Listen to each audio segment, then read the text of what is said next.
El WTI, este instante, información desde el Internet. Precio del WTI, doctor Valero, $28.58. El Bren 28.53, el W 28.58. ¿Cuál es el precio del petróleo de Ecuador este instante? ¿Cuánto hay que reducir adicionalmente? Bien, Gonzalo, buenos días. Un saludo a la audiencia y un gusto conversar con Mauricio y los otros invitados en Guayaquil. De lo que he visto en la información del Sistema Nacional de Información, creo que andábamos por los últimos datos, $23 del crudo oriente, y creo que el crudo napo bajo los $20. Estamos hablando de 18, $19 el napo y $23 el crudo oriente. Sigamos en esto. Tenga la bondad, doctor Calero. ¿Cuánto es lo que seguramente hemos comenzado a perder? No que la diferencia todavía nos acompaña, no. Porque ya lo hubiera destacado hace rato el señor presidente de la República. Ayer no dijo absolutamente nada sobre este tema, no obstante que estaba en una provincia amazónica. Y entonces lo que queremos entender es cuánto por barril estamos perdiendo. A ver, Gonzalo. Con la metodología de los contratos, sí, que ideó el señor presidente de la República, contagiado por qué circunstancia, o simplemente se alineó con la línea del cartel de la OPEP y todo lo demás. Hizo cosas simultáneas, recordará usted, sí, ¿no? Sí, pero yo creo que eso no fue un alineamiento con nadie, porque la modalidad de prestación de servicios venía desde hace décadas. Claro. El ingeniero Febres Cordero lo aplicaba, lo aplicó. Entonces, yo creo que hubo una modificación en la forma de pago, porque antes en estos contratos de prestación de servicios se reembolsaba las inversiones y los gastos de operación, ¿no es cierto?, con facturas que presentaban las compañías petroleras. La variante fue que en este caso se estableció una tarifa fija, y que esa ha tenido una serie de objeciones y de observaciones, y a la postre se han estado produciendo lamentablemente todos los perjuicios que se advirtieron en su momento.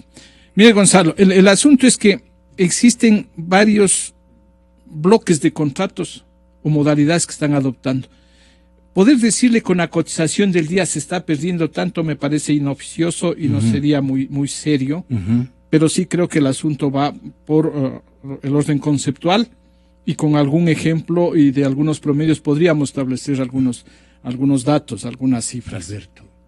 ¿Sí?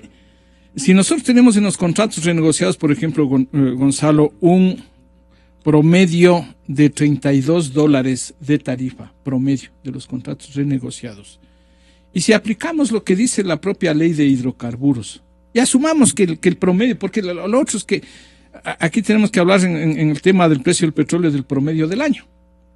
Y tanto la OPEP como la Agencia Internacional de Energía y el Departamento de Energía de los Estados Unidos están pronosticando para el año un precio de alrededor de $38, que con el descuento por la calidad de nuestro crudo, el diferencial podríamos estar entre 30 y 32. Sin embargo, para facilitar el análisis, asumamos que en el promedio de 2016 se darían $32. Según la ley reformatoria, la ley de hidrocarburos, en primer lugar tiene que descontarse un 25% del denominado margen de soberanía, que es un artificio que no es que se reduce la tarifa, sino que contablemente tiene que hacerse esa operación. Entonces, el 25% de 32 resulta que es 8, me corrige el economista Pozo si me equivoco. Se reduce 8, entonces estamos con $24. ¿Sí? De eso hay que deducir o descontar los gastos de transporte y almacenamiento. Asumamos $4. Quedamos con $20. Con los $20 hay que pagar la tarifa. Mire, Gonzalo, la tarifa hay que pagar con los $20. Y si el promedio de la tarifa es $12 en esos contratos, porque hay los otros que tienen 35 de promedio, y hay otros, como el de AUCA, que ha bajado a 26, pero ya veremos que tiene otra connotación. Entonces, con $20, el fisco no puede pagar los $32 de tarifa. Entonces queda debiendo $12 a la compañía, que tendrá que pagarlos cuando el precio del petróleo suba. Es decir, que para el Estado ecuatoriano, aún con un incremento, y asumamos que subiera a 40, no le soluciona este momento el problema, porque se está acumulando una deuda, en el ejemplo que estoy poniendo, de $12, que tendrá que ser pagado cuando se incremente el precio del petróleo. Es decir, que con incremento del precio del petróleo, para nosotros, para el fisco, subsiste el problema de los precios bajos. ¿Sí? Con esta famosa modalidad, lo que hizo el Estado ecuatoriano es asumir el riesgo del precio del petróleo. La única salvedad que tiene, la única posibilidad de salvarse de esta deuda y de que la compañía asuma el riesgo del precio, es que si terminado el plazo contractual, no hubieran los ingresos suficientes para pagar lo adeudado. ¿Sí? Ese es un ejemplo de lo que sucede con una modalidad contractual. Las otras modalidades, estas de servicios específicos con financiamiento, servicios integrados, y que ahí se han producido, creo que no menos de 3 grupos de contratos. Un contrato para las 2 joyas de la corona, inicialmente para Libertador y Shushufindi, el otro para un bloque de 16, 18 campos, celebraron 6, 7 contratos, y el último con AUCA. En esos casos, inclusive el riesgo del precio lo asume en su totalidad la empresa Petroamazonas, porque no es que tiene que esperar determinar que suban los precios del petróleo, sino que tiene que pagar inclusive de su presupuesto, no solo de los ingresos que genere el bloque o el campo, sino que inclusive debería pagar de sus ingresos. Ahí existe una variedad de opciones. Entonces, la situación es realmente difícil, es dramática. Habría que ver en determinados campos, de los pocos que quedan operados por Petroamazonas, y que eso justificaría que a la fecha creo que Petroamazonas dispone solo de 1 torre o 2 torres de perforación máximo de las decenas que hace un par de años disponía, con lo cual la actividad petrolera ha decaído sustancialmente y es una empresa prácticamente que está en serios aprietos económicos, cuando constitucional y legalmente no debería ser así, ¿no es cierto? Entonces, en este momento tenemos una empresa con dificultades, que inclusive ha servido de vehículo, no quisiera utilizar un término duro, peyorativo, ha servido para que se le provea al Estado de recursos por parte de una empresa contratista, una empresa de servicios, que de una manera simulada le proporciona $1.000 millones. Me estoy refiriendo a la compañía Schlumberger en el contrato de AUCA. Y que en ese caso habría que hacer un análisis un poquito más detenido luego. Ojalá tengamos tiempo, porque es muy, muy importante, doctor. El asunto es que tenemos este momento enseguidilla prácticamente 4 exministros de Economía y Finanzas. Comienzo en la ciudad de Guayaquil con el señor economista Francisco Suez Morales. A los tiempos, bienvenido, muchas gracias por esta contribución. Pero yo previamente quería que usted le escuche en expresiones concluyentes, definitorias, de lo que está ocurriendo con el excesivo gasto como una de las causales de que los factores que han desencadenado la crisis pasan por el exceso de gasto público, asunto que lo han dicho la generalidad de mis invitados en los últimos meses. El exceso de deuda pública, otra característica de la administración Correa, y un exceso de crecimiento burocrático. Bueno, casi viene a dar a la misma fuente, donde los recursos del Estado, los pocos recursos del Estado que vienen por el lado de impuestos, 0 por el lado petrolero y algo de exportaciones, no sé a qué apelar. ¿De dónde salen los recursos que está utilizando el régimen y que han desencadenado esta crisis. Gasto público en exceso, deuda pública en exceso y crecimiento burocrático superlativo. Esto nos dijo ayer el exministro Marco Flores. A mi juicio, hay 3 factores desencadenantes de la crisis que han sido agravados por estas 3 circunstancias: apreciación del tipo de cambio, caída del precio del petróleo y caída de las materias primas. ¿Cuáles son esos factores desencadenantes? Un exceso de gasto público, evidentemente, insostenible en el tiempo. ¿Irresponsable? Un exceso de deuda pública, todo esto es una irresponsabilidad. Un exceso de deuda pública, el crecimiento de la deuda pública es dramático en el Ecuador, y un exceso de burocracia, del crecimiento burocrático. Es decir, la causa del problema ecuatoriano es exceso de gasto público, exceso de deuda pública y exceso de burocracia. Exa FM. Usted que recuerde, Francisco, señor economista Sued, en algún momento de la historia, en los últimos 30 años de actividad de dependencia más que todo de la hacienda pública del petróleo, ¿usted encontró un cuadro tan complejo, lleno de todas estas aristas a las que el señor presidente se enseñó por su proyecto político y luego no sabe cómo salir? No puede, no depende de él y persevera, digamos, en los errores. Como que le falta carácter, o simplemente al presidente de la República más le importa su proyecto político que el destino económico de la nación. No sé cómo explicarme mejor. Le dejo con mis oyentes en la capital de la República, en nuestra región centro-norte, para que le escuchen. Economista Sued, bienvenido, es un honor para nosotros tenerlo acá. Gonzalo, buenos días. Efectivamente, es también muy satisfactorio para mí el volver a compartir estos micrófonos después de algunos años, y siempre los sigo de cerca, de todas maneras, los comentarios que emanan de la estación, de tu persona, en fin, de ese importante foco de opinión que es Radio Democracia.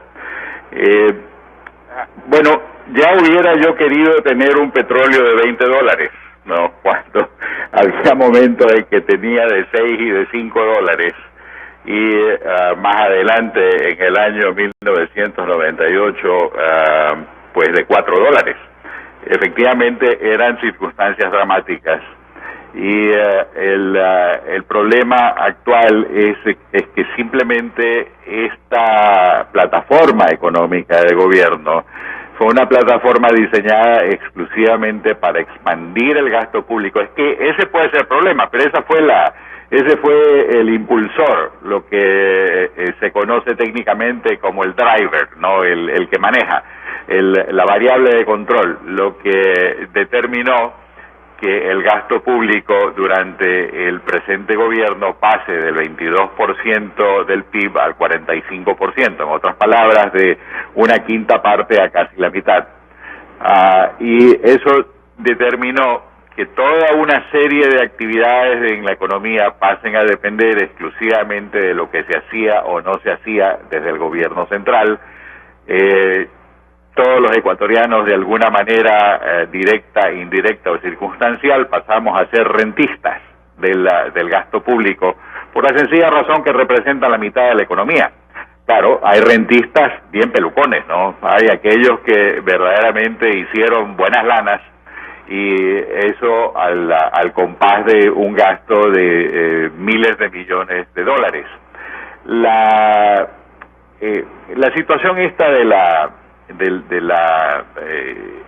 deuda pública, de alguna manera a mí me gusta cotejarla precisamente con el gasto público, porque en otras palabras, lo que quiero decir, Gonzalo, es que el gasto público viene primero.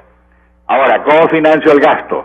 Tengo impuestos a la mano, tengo transferencias o el neto de transferencias a la mano, tengo pues créditos a la mano, y en base a ello y a otros rubros que me ingresan como gobierno, es que puedo armar mi cuadro de gasto. Lo que ocurre, y esto ya lo veníamos apreciando desde mucho tiempo atrás, es que mientras la economía crecía al 4%, porque ese fue la tasa de crecimiento que se tuvo hasta el año 14, cuando ya hubo crecimiento de cero, y en el año 15 que ha sido negativo. Digo, hasta ese entonces la economía crecía al 4%, 4.1% en promedio durante esos años, pero el gasto público subía al 12 y al 14%. Entonces llega un momento en que se crean tales tensiones entre lo que se pide y lo que se tiene, entre lo que se gasta y lo que se produce, que esto de aquí nos lleva a la producción de lo que se llama una burbuja. La burbuja tiene dos orígenes. El primer origen es el exceso de gasto y el segundo es el exceso de crédito. Aquí no ha habido crédito como tal, pero el exceso de gasto definitivamente explica todo. Y la dependencia superlativa que se tiene sobre otra variable de control, que es precisamente el precio del petróleo. Recordemos que durante la primera fase de la dolarización, el precio promedio del barril de petróleo fue de $22. Eso fue, entre 2000 y 2006, el precio del barril de petróleo fue de $22. Ahora con $22 estamos aquí al borde del abismo, ¿no? Y esa circunstancia lo único que nos está diciendo es que hubo una total falta de previsión en el manejo de la hacienda pública, y ahora estamos pagando las consecuencias, porque todo de lo que significaba, por otro lado, es que con esas con esos altos precios del petróleo, era natural que el mercado subiera la oferta. La subió. Los americanos incursionaron en la tecnología de extracción de esquisto, y con eso subieron su producción en 5 millones de barriles. En los últimos 3 años, el mercado de crudo a nivel mundial ha tenido un superávit diario de 1 millón de barriles, y en este momento existen en almacenamiento aproximadamente 1.000 millones de barriles. O sea, es una circunstancia tal que verdaderamente tenemos una fiesta de petróleo que favorece a los compradores. Ya ha habido una transferencia de ingresos a favor de los consumidores de petróleo. Bueno, y esta vez lo que pagan la cuenta son los productores, y particularmente productores marginales como Ecuador. ¿Usted tiene de alguna manera una perspectiva de los commodities, economista Mauricio Pozo? Porque en algún momento América Latina, introducida como está en esta recesión, sin el apoyo de los países que pueden también, de hecho, se están manteniendo en un compás de espera, sin haber hecho mayores méritos para agigantar su demanda de commodities. Si es que empeoran los precios de los commodities, que son las materias primas, la situación de América Latina se vería mucho más complicada. Tenga la bondad de explicarnos esta arista. Gracias, Gonzalo, por la invitación. Saludos a los colegas de Francisco en Guayaquil, a Luis Calero aquí en la ciudad de Quito. La economía a lo largo de los años presenta ciclos. Ciclos de contracción económica, ciclos de expansión económica. Sí. Y muchas veces esos ciclos no son tan cortos, son periodos bastante más largos de lo que uno inclusive puede anticipar. Fíjese el ciclo que tuvimos, por ejemplo, en el precio del petróleo. Tuvimos un periodo de precios bajos y ahora tuvimos posterior precios más altos, y ahora nuevamente tenemos un proceso de precios a la baja por razones distintas a las que se produjeron coyunturalmente, por ejemplo, en el año 2009. Ahora tenemos otros elementos que están sobre la mesa. Tenemos, en primer lugar, una economía que sí impacta en los mercados internacionales, producto de sus propias decisiones, como es el caso de la China. La China en PIB es la segunda economía más grande del mundo. Produce el 12% del PIB mundial, es más o menos la mitad del PIB, la tasa está en 6, de participación de Estados Unidos. Y cuando ese país, crece más y por lo tanto demanda más en los mercados internacionales, la presión a que los precios de varios productos, materias primas, petróleo, suban, obviamente son mayores, pero primero el tamaño del PIB y segundo porque son muchos, estamos hablando de 1.500 millones de personas. Yeah. Entonces, ¿cómo está la demanda china hacia América Latina? Lamentablemente para nosotros y también para los chinos, ellos tienen una estimación de crecimiento de aproximadamente el 7%, que es una tasa menor a la que venían acostumbrándose en los años anteriores. Recuerde usted que los chinos tuvieron varios años de crecimientos de 2 dígitos. Ellos crecían a tasas sobre el 10%. Así fue. Y eso ha hecho pues que la demanda en los mercados sea distinto con un crecimiento del 12 o del 11 que con un crecimiento del 7. Si ellos el día de mañana, solo doy el ejemplo, quieren promover la construcción en su país y demandan, me invento el ejemplo, aluminio en los mercados internacionales, no tenga usted la menor duda de que el precio del aluminio va a tender a subir. Y así por el estilo para los otros mercados.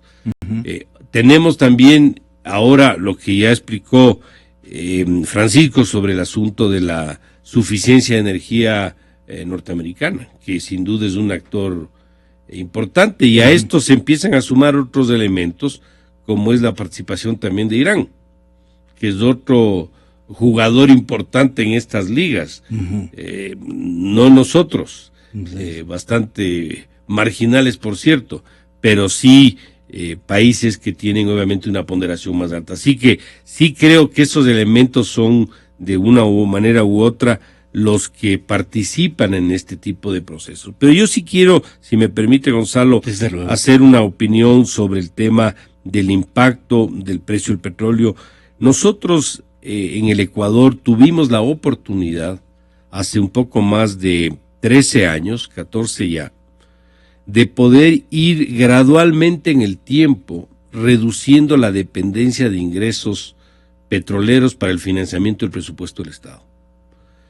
En el año 2002 se aprobó la ley que se denominó, palabras más menos, la Ley de Transparencia y Responsabilidad Fiscal, que establecía que en un periodo de 20 años tenía que irse dando una reducción de la dependencia de los ingresos para el presupuesto de aquellos de origen petrolero. Para que en un periodo de 20 años nosotros podamos depender básicamente de lo que podemos controlar, que en este caso son los ingresos tributarios, no de los petroleros, y no por los petroleros por las razones obvias. Somos productores marginales, el precio no depende de nosotros, y si hay cambios de volumen de producción, esto obviamente demanda periodos de tiempo más largos. Lamentablemente ese proyecto o ese principio fue eliminado. Eso fue absolutamente destruido por la actual administración, como fue también destruido el concepto de ahorro para poder manejar situaciones adversas como la baja del precio del crudo o la baja también de precios de algunos commodities y de materias primas. Ese concepto se eliminó y ahora de alguna manera estamos enfrentando la consecuencia de no haber mantenido estos principios básicos que nunca fueron ni de izquierda ni de derecha, fueron principios de sanidad fiscal que no se respetaron y que ahora estamos viendo que el no haber respeto a eso genera los problemas que estamos observando. Y también añadir que a los problemas que mencionó Marco Flores, creo que fue una entrevista el día de ayer. Así fue. Que yo estoy de acuerdo que el gasto público es uno de los problemas. Sin duda que ya involucra a sí mismo el tema del endeudamiento y el tema de la burocracia, es parte de la misma Eso es correcto. situación. Yo le añadiría 2 más. El uno es un debilitamiento de las cuentas externas.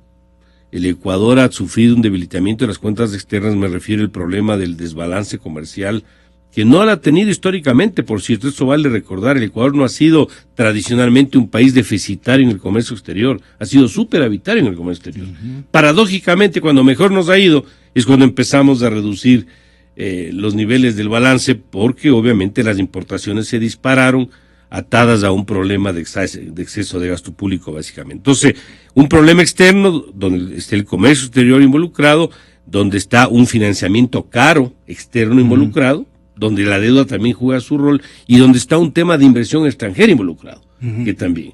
Y el otro factor, añadiéndole a la parte fiscal y a la parte externa, es el tema que yo le denomino de productividad y competitividad. Se nos ha ido a la mano en el tema de los ajustes de ciertos precios en la economía ecuatoriana. El Ecuador está, Gonzalo, el Ecuador está demasiado caro. Los ajustes, por ejemplo, que se han dado a lo largo de los años en temas salariales, exceden en demasía los aumentos de la productividad de la economía. Y eso algún rato le pasa la factura porque las empresas no pueden competir. Claro. Cuando usted más sube el salario, más le beneficia al trabajador, sin duda alguna, porque gana más. Pero al desempleado, a ese sí le meten problemas. Y al subempleado, porque ese ahora sí no va a conseguir trabajo. Y al empresario que quiere expandir su fábrica o empezar a vender más a los mercados de afuera, le complica porque tiene precios internos más altos que los precios de los países con los que comerciamos. Es raro, por ejemplo, observar que el Ecuador tenga un PIB per cápita menor a los vecinos, me refiero a Perú y Colombia. Sin embargo, tiene un ingreso por salarios más alto que los vecinos.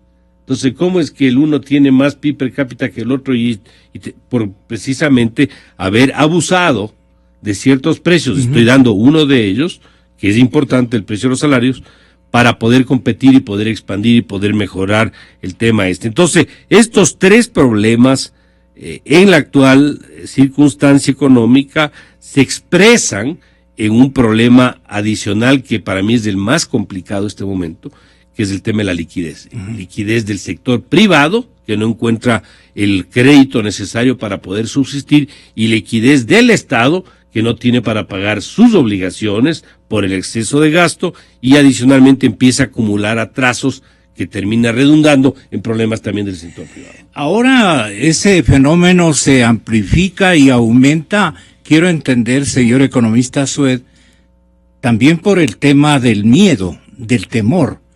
En los escenarios empresariales lo que buscan es cash, lo que buscan es dólares, y naturalmente la banca ha tenido que frenarse en créditos y todo lo demás, precisamente porque hay que defender también a la moneda en vigencia en nuestro país. Ahí hay también un desarreglo globalizante bien complicado. No tenemos nosotros una expectativa como para que, peor ahora, con la hecha de abuenas, perdonen por el término tan ciudadano, con la hecha de abuenas entre Estados Unidos e Irán, más bien la oferta petrolera va a agigantarse. Y entonces eso también, todo se ha reunido para conjugar una situación, un escenario muy desarreglado y negativo para nuestra economía. Ahí tiene que entrar una mano vigorosa de conducción y parece que el turno le va a corresponder hacer en una situación terriblemente complicada al sector político de la oposición seguramente, pero al presidente Correa no le va ni le viene la situación, porque él lo único que quiere es defender una mayoría en el Parlamento para efectos de evitar una fiscalización drástica a sus 9 años de desperdicios y también de la otra fama que tiene ya este régimen. Usted sabe a lo que me refiero. Economista Sued, en esas circunstancias, ¿qué debe comenzar a aprender el postcorreísmo?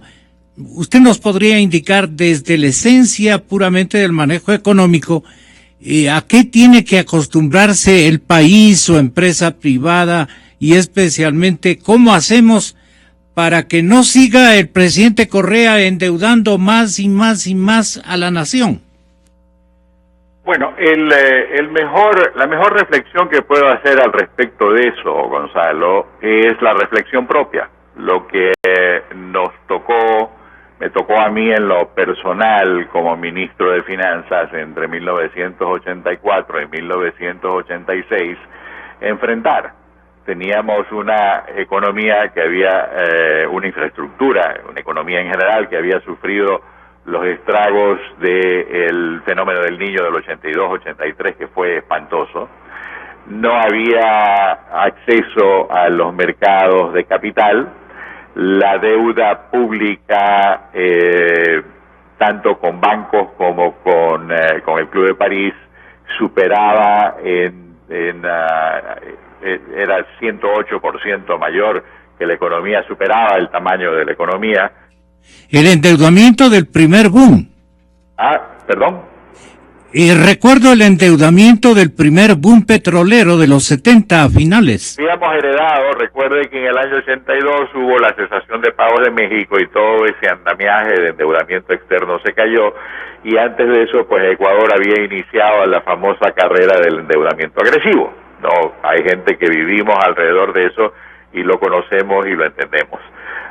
Entonces, ¿qué es lo que había que hacer frente a un cuadro que era de verdadero desastre? Naturalmente había que tener una plataforma de ideas y de políticas que vayan por varios lados. Uno, a estabilizar la economía fiscal, que es importante. La sanidad fiscal, como ya lo dijo Mauricio, no es patrimonio de izquierda o de derecha, es patrimonio de la buena práctica de la economía. Entonces había que hacer eso, por una parte. Era necesario hacer una reestructuración integral de la deuda externa, y porque de otra forma el presupuesto que yo hubiera tenido que manejar en el año 85 hubiera determinado que el 60% del gasto era solamente para el capítulo de deuda pública, cosa que simplemente era imposible de hacer. Tercero, era necesario dar los estímulos a la empresa privada para devolver la confianza, quitar todas aquellas trabas, incluyendo los excesos de controles de precios. Cuarto, tener un proyecto de, llamemos así, de austeridad fiscal, en el sentido de medir perfectamente bien el gasto para no desembocar en circunstancias como las que han ocurrido en los últimos años de agigantamiento del aparato burocrático. También era necesario crear las condiciones para que el ahorro interno sea complementado con el financiamiento externo a través de la inversión, a través de los créditos de desarrollo de largo plazo, a través de un programa consensuado con el Fondo Monetario Internacional y, en definitiva, una habilitación del aparato económico. Yo recuerdo que en el tiempo de administración de la hacienda pública de parte de ustedes, también estaban vigentes los contratos de prestación de servicios. Cuando la época de la crisis, ¿qué resolvieron ustedes hacer con ese tipo de contratos? A ver si por lo menos el presidente de la República, el actual, el señor presidente Correa, deja solucionando ese problema que le va a causar al erario nacional una pérdida paulatina de montones de millones de dólares, seguramente de miles de dólares, de millones de dólares. No sé qué consejo usted podía haber rescatado de esa experiencia bien o mal administrada en esa época, donde tuvimos que apelar a este sistema de contratación que a la final nos produjo igualmente situaciones adversas a la intención que teníamos al comienzo. ¿Qué se puede hacer con esos contratos petroleros vigentes y que producen más pérdidas que lo de costumbre? Gonzalo, mi inclinación de inmediato es a decirlo. Si uno quiere ganarse respeto y de ser serio y de cumplir las cosas, hay que cumplir los contratos, obviamente dentro de una negociación que se puede dar sin lugar a dudas tras bastidores, para lograr que los términos de los mismos sean mejorados, habida cuenta de que existe esta situación totalmente adversa para el mercado petrolero nacional. Todos estos temas son sujetos de negociación, porque de todas maneras, me adelanto a decir, Gonzalo, que no hay una contratación perfecta. Al momento que uno depende del capital de alguien más, inclusive cuando uno pone el capital propio a riesgo, bueno, lo puede perder, ¿no? Mire usted, muchos de los empresarios americanos que se metieron al mercado del petróleo han quebrado. Ese es capital privado, no es capital público, pero esa es la naturaleza de la economía. No siempre uno acierta. Lo importante es que cuando la corriente va a favor de uno debe de saber prever, debe de crear las reservas precisamente para enfrentar los ciclos de recesión y depresión que inevitablemente se dan en el tiempo, porque esa también es la naturaleza de la economía. Entonces lo que importa es saber almacenar. Oye, pero si es un principio bíblico, pues, no podemos irnos hacia atrás, hacia José y la interpretación de los sueños del faraón y todo lo demás, y de Daniel, quiero decir, perdón, y todo eso nos da una idea de que la previsión es una virtud que viene de antaño. Es una buena manera de hacer las cosas. En el caso nuestro, el haber tomado las acciones que tomamos en un momento de total desbarajuste económico, sí significó que la economía se estabilice, que el crecimiento supere el 4.8%, que se acumule reserva monetaria internacional, que baje la tasa de inflación del 32 al 18% y que el sector público consolidado tuviera un superávit del año siguiente. No, y todo haciendo subir la inversión nacional. O sea, el asunto es cómo conjugar las políticas de suerte tal que se obtienen esos resultados. Para eso, y tomando la primera parte de la reflexión suya, Gonzalo, el hecho es que tiene que haber confianza en la gente, confianza en los empresarios. Los empresarios son los agentes económicos que están produciendo valor agregado y que son los llamados a hacerlo. Entonces, no le cree problemas insolubles, no le cree situaciones y circunstancias cambiantes, no erija barreras tributarias que son inalcanzables o que son antitécnicas, y tampoco cree una situación de una serie de regulaciones y de supervisiones tales que al final del día le terminan afectando más al empresario, no solamente por el lado económico, sino por la afectación misma de su productividad, porque todas estas regulaciones inventadas en forma agresiva desde el año 2007 hasta la fecha, lo que han hecho es que han afectado precisamente la productividad y la competitividad del país, y todas estas arbitrariedades como subir los precios del insumo al factor trabajo efectivamente tienen el mismo efecto, y como ya lo dijo Mauricio, la economía siempre le va a pasar la cuenta. Entonces lo importante es mantener la tranquilidad y saber prever. Algo pasó con la línea. En todo caso, muchísimas gracias, exministro Sued. Estaremos a molestarle. Yo quiero con esto terminar el programa pidiéndole al doctor Luis Calero, y ojalá contemos también con algún tipo de apoyo de la experiencia del exministro Mauricio Pozo. Tenemos esos contratos vigentes de servicios prestados o como se llamen. ¿Cuál es el papel del Estado y cuál es el papel de las o la compañía?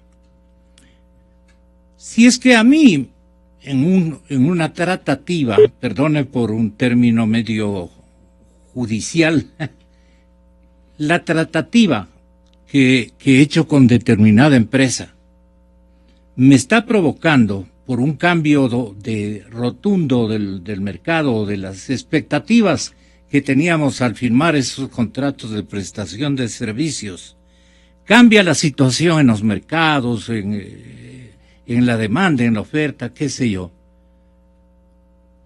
yo tengo que apelar a un arreglo con la contraparte y decirle, mire, cuando yo firmé esos contratos, yo lo hice en la línea de la más buena fe. Uh-huh.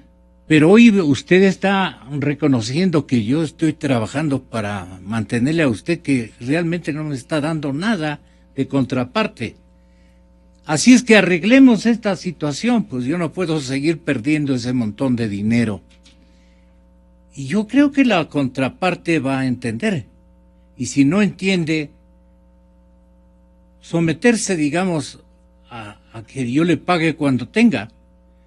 Pero el acumulación de esos recursos que yo debo a estos caballeros, se me va a hacer una verdadera bola de nieve, una montaña gigantesca. Uh-huh. ¿Qué recomienda, doctor? Le traigo ejemplo con esta premisa para que nos entienda los ciudadanos. ¿Qué recomienda? A ver, Gonzalo, como diría el dermatólogo, vamos al grano.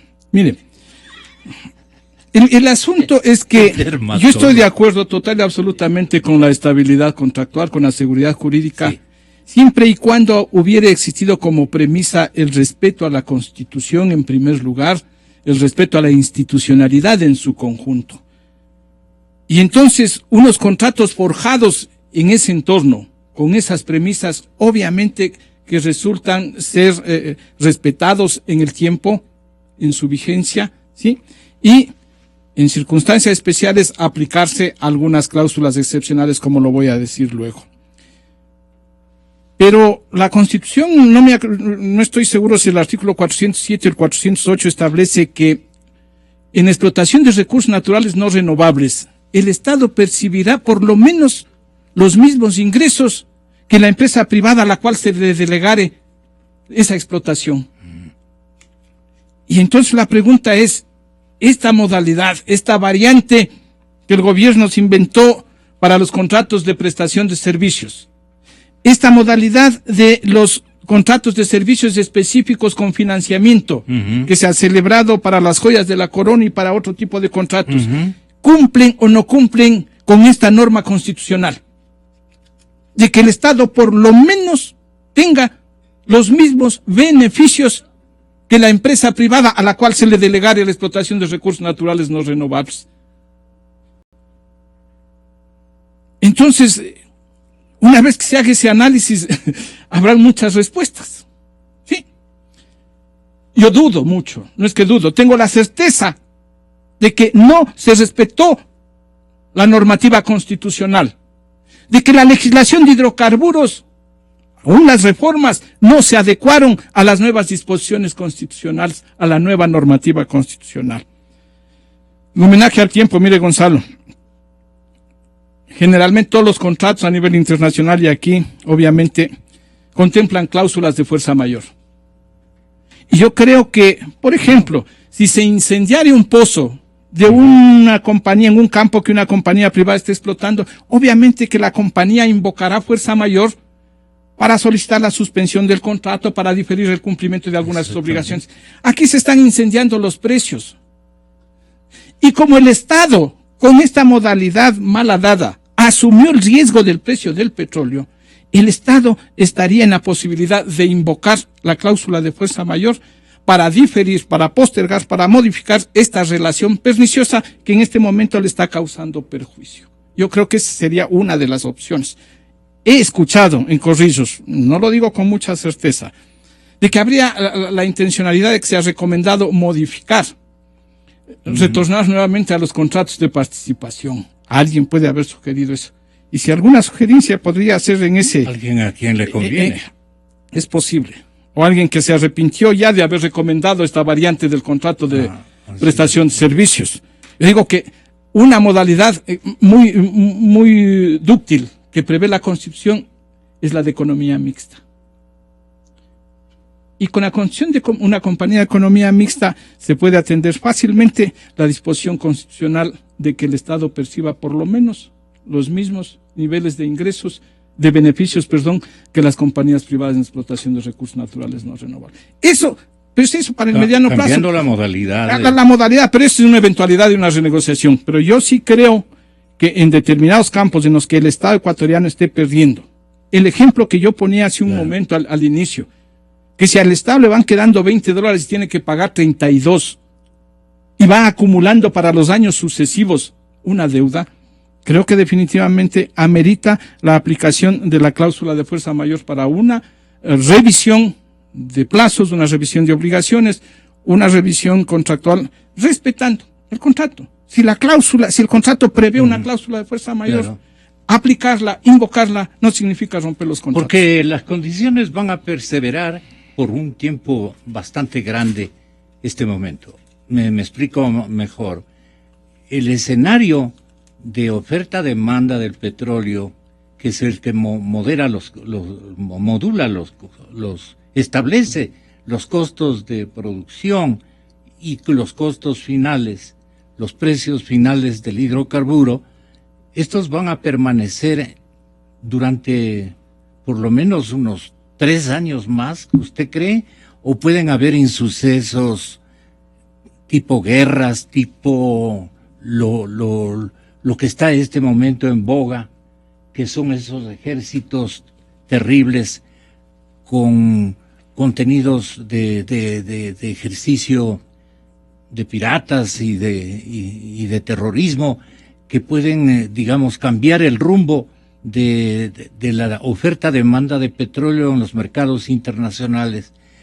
Para cuidarse de estos ciclos, ¿qué debe hacer, por lo menos de buen hacer, qué debe hacer en su despedida el gobierno del presidente Correa? Si se despide, ¿no? Si es que le despide usted. Sí.